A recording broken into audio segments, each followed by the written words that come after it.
Assalamualaikum warahmatullahi wabarakatuh. Halo generasi cerdas Indonesia. Jumpa lagi di YouTube channel Ida 2802. Anandaku, gimana kabarnya hari ini? Semoga kita semua diberi kesehatan dan dilindungi oleh Allah Subhanahu wa Ta'ala. Amin ya Rabbal Alamin. Kita awali pertemuan hari ini dengan membaca basmalah. Bismillahirrahmanirrahim. Materi kita untuk pertemuan hari ini adalah sifat dan fungsi Undang-Undang Dasar Negara Republik Indonesia tahun 1945. Jika dilihat dari sifatnya, konstitusi dapat dikelompokkan menjadi dua klasifikasi. Yang pertama, luwes atau fleksibel dan kaku atau rigid. Yang kedua, tertulis atau formil dan tidak tertulis atau material. Konstitusi fleksibel adalah konstitusi yang mudah dirubah dan mengikuti perkembangan zaman. Konstitusi rigid adalah konstitusi yang sulit untuk dilakukan perubahan dan sulit menyesuaikan dengan perkembangan zaman.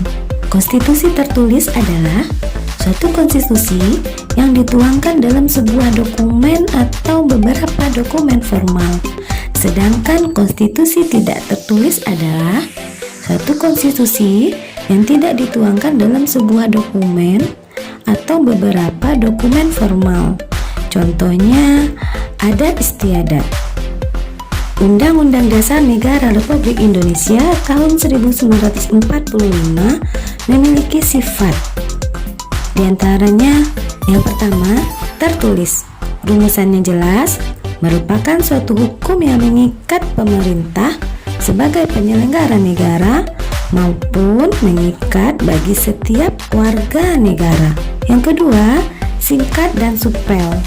Memuat aturan-aturan, yaitu memuat aturan-aturan pokok yang setiap kali harus dikembangkan sesuai dengan perkembangan zaman, serta memuat hak-hak azazi manusia. Yang ketiga, memuat norma-norma, aturan-aturan, serta ketentuan-ketentuan yang dapat dan harus dilaksanakan secara konstitusional. Yang keempat, merupakan peraturan hukum positif yang tertinggi, juga sebagai alat kontrol terhadap peraturan perundang-undangan yang lebih rendah dalam hierarki tertib hukum Indonesia. Undang-Undang Dasar Negara Republik Indonesia tahun 1945 ini juga memiliki fungsi. Di antaranya, yang pertama, sebagai alat kontrol, yaitu mengawasi segala produk hukum yang berada di bawahnya.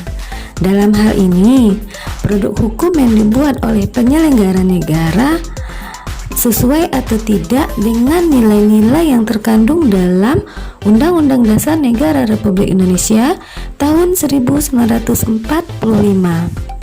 Yang kedua, sebagai pengatur. Undang-Undang Dasar Negara Republik Indonesia tahun 1945 juga berperan sebagai pengatur bagaimana kekuasaan negara itu disusun, dibagi, dan dilaksanakan. Yang ketiga, sebagai alat penentu. Sebagai alat penentu yaitu Undang-Undang Dasar Negara Republik Indonesia tahun 1945 berfungsi sebagai penentu hak dan kewajiban negara, warga negara, dan aparatur negara. Baiklah Ananda, selesai sudah pembelajaran kita pada hari ini. Semoga apa yang sudah kita pelajari dapat bermanfaat dan bisa kita terapkan dalam kehidupan sehari-hari. Dan kita akhiri pembelajaran hari ini dengan mengucapkan hamdalah. Terima kasih.